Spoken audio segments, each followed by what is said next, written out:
Good day, good people. And thank you for joining me for another office hours training. I am Crystal Gunn, your financial strategist, and part of my job as that strategist, be it on the business side or the personal side, is to help you create a solid financial foundation or a strong business base or foundation on which you can grow. I also help you have some aha moments, some self-discovery moments that will help you see what no longer serve you so that you can release them so that you can soar. All that helps with the breakthroughs. That's where the shift starts to happen. That's where the magic is found, be it in your personal finances or your overall business. So today, let's talk about a little bit more about life insurance. Last week, I did an intro to life insurance and some common mistakes people make when it comes to life insurance. So go back and check the training out. It was done on January 31st. Even if you have life insurance, watching these trainings will be beneficial on the personal side and on the business side. So to get things started today, let me repeat what life insurance is and just a simple definition. So life insurance in its simplest form is a contract between an individual and an insurance company where the individual pays regular amounts of money, which is the premium, to the company. And in return, if the individual dies, the company pays a sum of money to the individual's designated beneficiaries. This money can help to support the beneficiaries beneficiaries financially after the individual's death.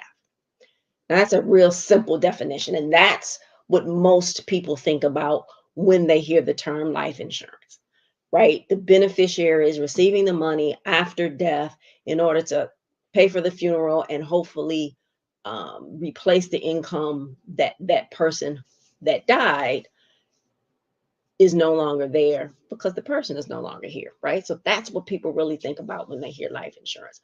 But the use of life insurance is vast, like so many things, so many ways to utilize life insurance.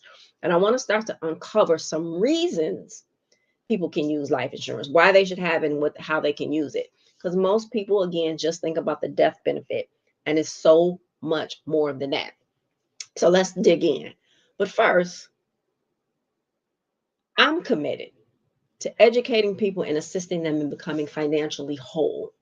So part of that commitment is wills, insurance, and powers of attorneys.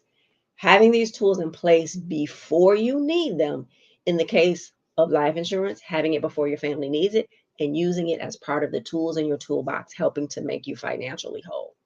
I'm also committed to bringing more people that look like me into the business as agents. It's a great career, and we need more agents. And you'll continue to hear more about that as I do these trainings, but also at any point in time. Feel free to reach out to me. You can click the link in the description that references life insurance consultation, be it you want to be an agent or find more about it, or you want to talk about life insurance. Having said all of that, let's talk about some reasons to have life insurance. First, financial security for your family.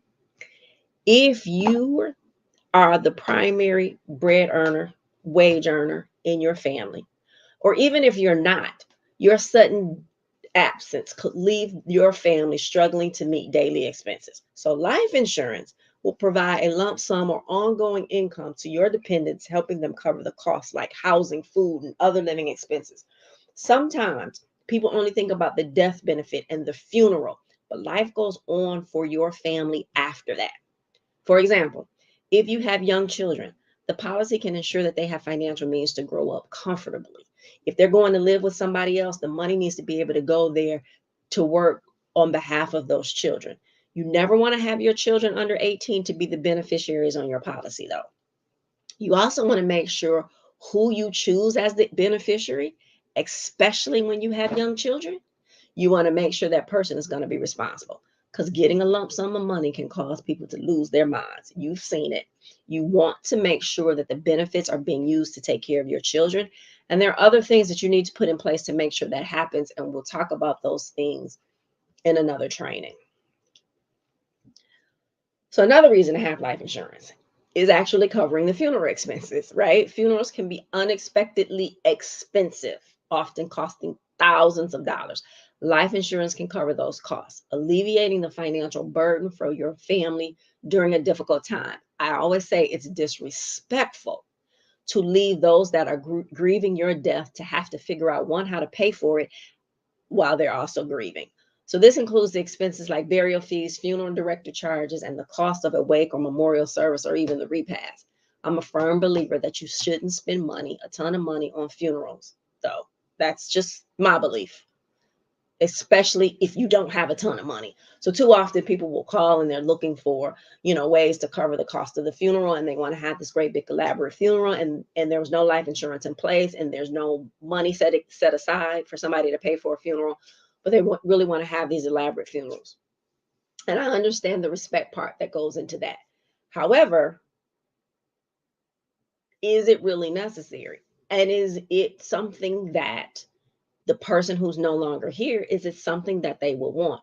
My dad died in 2017, and I had been telling my child, who is 22 now, I had been telling her that, hey, when I die, you know, cremate and have a service, but don't spend a whole lot of money of what, the benefits that you get from the insurance. Don't spend a whole lot of money on the funeral service. And she would say to me, but you'll be gone. I can do what I want with the money and have the type of service I want for you. Absolutely. You sure can. So when my dad died in 2017, and my brother had gone to the funeral home to take care of all of that around, well, my brother and my mother. The funeral home piece was not my responsibility. So they had gone, and what they literally had when they were talking about the arrangements, I'm going to say it's like a menu that they pulled out, and you kind of can check off the things that you want in that service, right? And so then it got down to the part where you picked out a casket. And I mean, it was five figures easily for a casket. And because my mother had been longtime friends with the family who owned the funeral home, I was like, well, where's the friends and family discount? And she was like, no, that is with the friends and family discount. I was like, my God. So literally I took that and showed it to my daughter. And I said, see, this is why I'm saying you don't need to spend a whole lot of money. This is why I say cremate me when I'm dead, because that's just extra money that you can have to live the rest of your life. You don't need to put that money in the ground. Now that's me, and that's what I believe. I'm a firm believer that you shouldn't spend a ton of money on funerals. Again, especially if you don't have a ton of money, but it's totally up to you. But the goal is to be prepared for that. And that's one of the ways life insurance can help prepare your family for that. The third reason to have life insurance is paying off debt. Now, debts such as mortgages, car loans, or personal loans can be a heavy burden on your family when you pass away. Life insurance can pay off those debts, ensuring that your family doesn't have to sell the family home or struggle with repayments, right? That's a huge, huge thing. For instance, a term life policy could be aligned with the length of your mortgage to ensure it's paid off in full. There's so many ways to use life insurance to set up your life. It's discussions worth having with an agent that just isn't trying to sell you a policy. It's what do you want with life? It's ways to use life insurance to help when you retire and things of that nature. I'm not a fan of credit life, or credit insurance, where it's something tied specifically to a specific loan product, right? Where you can use life insurance to cover any of the debts that you have. So did you know your family can use life insurance for income replacement, right?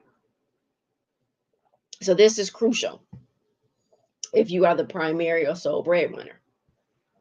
Even if you're not, if you are an earner, if it's a two-parent household, if you are, if you bring income into that house, when you're no longer bringing in income into that house, who knows what that's going to do to the lifestyle and to the burden left on the person that's still there.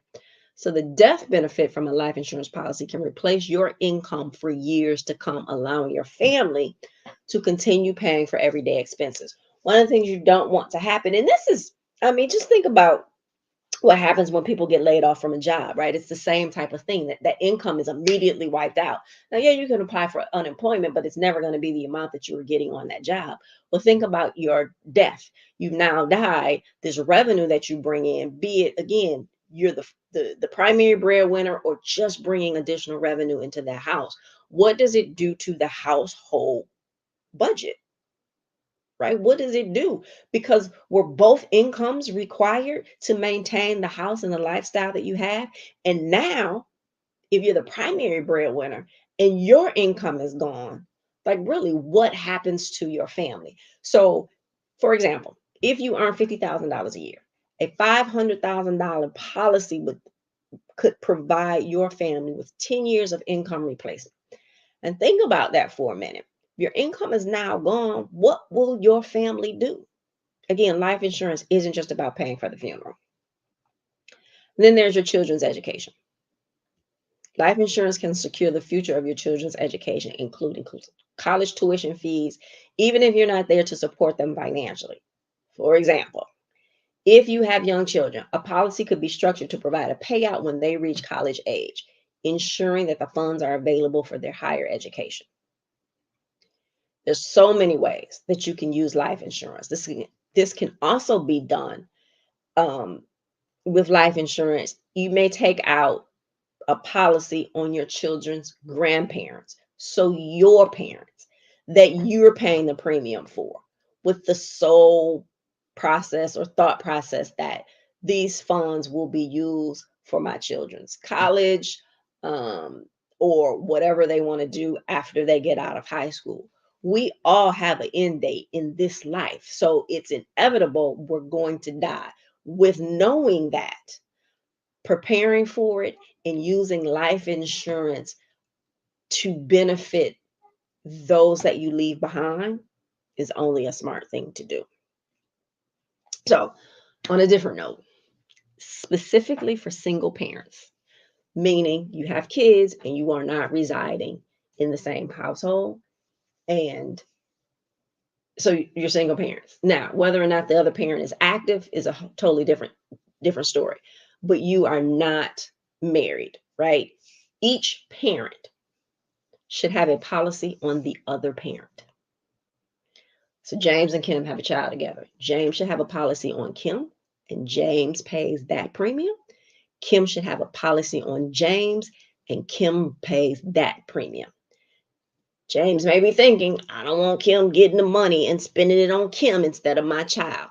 That's when things like trust and other things and structuring what happens if something happens to you. That's where all of those sort of things come into play to ensure the funds are used to take care of your child, right? Part of what I do as a strategist is having these type of conversations for situations like this. Like I do premarital financial coaching, but also this sort of thing as well, helping them separately, because the two of you, James and Kim, might not even be able to come together to have a conversation. But I can have a conversation separately with James and Kim to get them to understand this and making sure we're setting things up with a firm understanding and then writing the policies they need so that they can take care of their children if something happens, right? So I'll definitely go into more reasons to have life insurance next week. But if you're ready to discuss insurance, especially if you don't have any, click the link in the description to schedule a life insurance consultation today. Do not, do not leave your loved ones with the responsibility of paying for your funeral and the inability to cover life expenses because your income is no longer there. It could be devastating. It definitely will be devastating. So schedule your consultation with me today. Again, the link for that is in the bio. And you know what time it is. It is time for my favorite things. And my favorite things is simply a life insurance calculator. I talked about this last week on the life insurance training, but that life insurance calculator, the link is in the description. That life insurance calculator will help you to determine how much coverage you may need. So it's going to ask you a few questions. It will start to help you wrap your mind around what will happen to your family if you are no longer around and you haven't left anything to help them. So somebody's saying, "Oh, I got some life insurance at work." That life insurance is a percentage of whatever your income is, right? So let's say you earn 50, that you work, your salary is $50,000 a year, and your life insurance, let's just say it's $50,000 a year. I mean, your life insurance through work is $50,000. Now you're gone. You don't have life insurance anywhere else. Now you're gone. The only thing that your family will get is that $50,000. That does not replace your income. Go back, rewind, and listen to where I talked about income replacement. How long could your family last, especially if you were the sole breadwinner in the house? How long could your family last if all you had was that $50,000 policy? I always say if you got life insurance only through work, it doesn't count anyway. It's the and one, it's the extra, it's the added. You need to have life insurance outside of work to satisfy what you really need. And with that scenario, $50,000 and needing, 10 times that so that you leave them $50,000 every year for the next 10 years to help your family live, pay for expenses, not have to worry about trying to sell a house if you have one, or trying to find somewhere else to live because your income is no longer there. Again, it's disrespectful to leave those that you love who are grieving your death to figure out how to pay for your funeral and then how they're going to live the rest of their life without your income. So click the link in the bio for that life insurance calculator. Start playing with some numbers so that you can understand how much you need. And next, it's always the next steps. So life is about elevation. It's a journey. So those next steps I give you are part of that journey. It's taking things in bite-sized pieces. When something is so big, it can become overwhelming and you don't do anything. So taking the journey one step at a time to get the most of it. And that's why I break it down into these very, very small intentional steps. So what are we going to do today? Again, some of these were exactly what they were last time. Think about your immediate family. That's the very first next step. If you haven't done this before, think about your immediate family. Who's in your household right now? What happens if you die tomorrow and you have no insurance? What does that do to your family financially? If you have life insurance at work or outside of work, does your immediate family know how to get at it?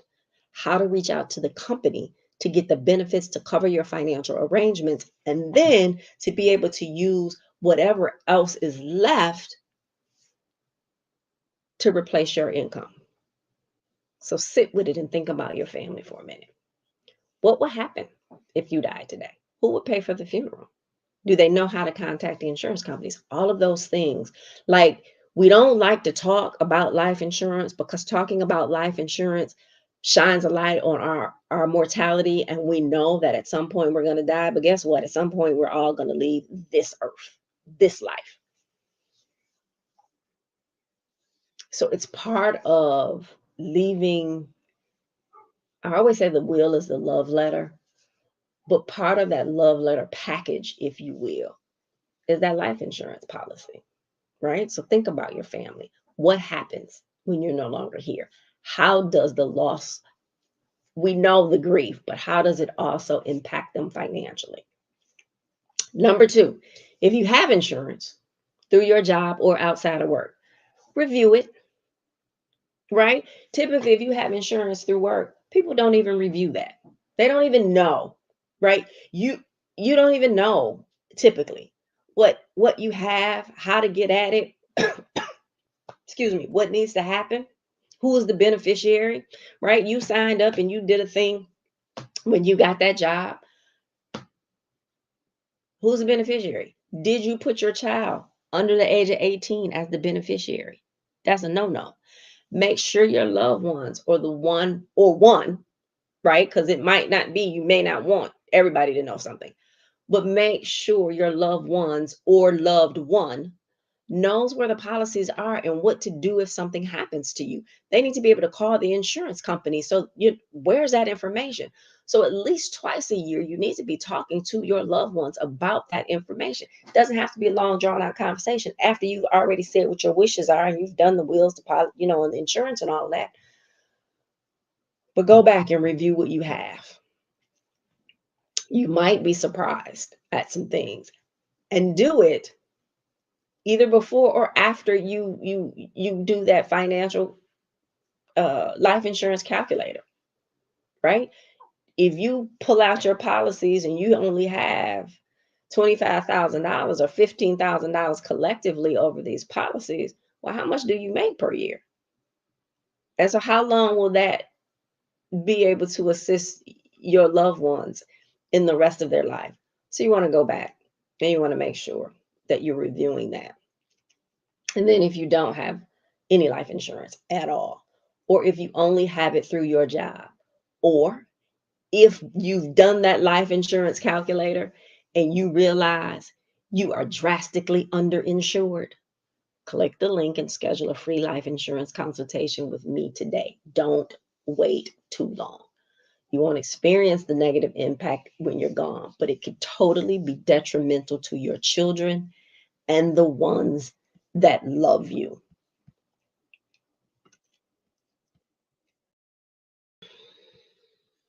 So, if this information, training, if you have any questions, but most specifically, if this information has been helpful to you, please subscribe to my channel. I try to give information in very bite-sized pieces. When you subscribe to the channel, be sure to turn notifications on so you don't miss a training. Also, if you are in need of personal strategy, let's talk about it. Don't sit there in silence and wait. Let's talk about it. Schedule an appointment or consultation with me today. Go to crystalgun.com, or more specifically, go to the description and look for the type of consultation you need: business consultation, personal financial consultation, or life insurance consultation. And the reason why I want you to schedule for the one that works for you, for what you truly need, is because there's questions that when you're scheduling, I ask, and there is a small fee for consultations, but the questions are what's really important so that I know how to prepare for that time to make the most of that time with you. Thank you so much for joining me today. Don't forget to join me for the private Q&A, and remember to always, always, always give yourself some grace. You don't have any life insurance right now, that's fine. Give yourself some grace. Once you plug in those numbers in that life insurance calculator and you find out you are underinsured, give yourself some grace. Don't beat yourself up. Just call me and let's get you some life insurance. So remember always to give yourself some grace. Keep striving for your next level. We are not here in competition with one another. The only person that you're in competition with is yourself, so that you can become better than you were yesterday. So keep striving for your next level and never, ever, ever give up on you. Keep fighting for you. Keep pushing for you. Keep being an advocate for yourself, and then invest in you. It's the biggest and best investment that you can make, is the investment in yourself. And I promise you, if you start to invest in you, and I'm not talking about the things, I'm not talking about a new dress or a new coat or a new pair of gym shoes or body work or a new bag. I'm talking about you for your personal elevation. If you invest in you, I promise you, it will definitely, definitely change your life. Peace. Thank you for watching. I appreciate your time. Be sure to join me for the private online Q&A immediately following. The link is in the description. And if you haven't done so already, please be sure to subscribe to my channel and turn notifications on so you never miss this opportunity. Thank you again, and I will see you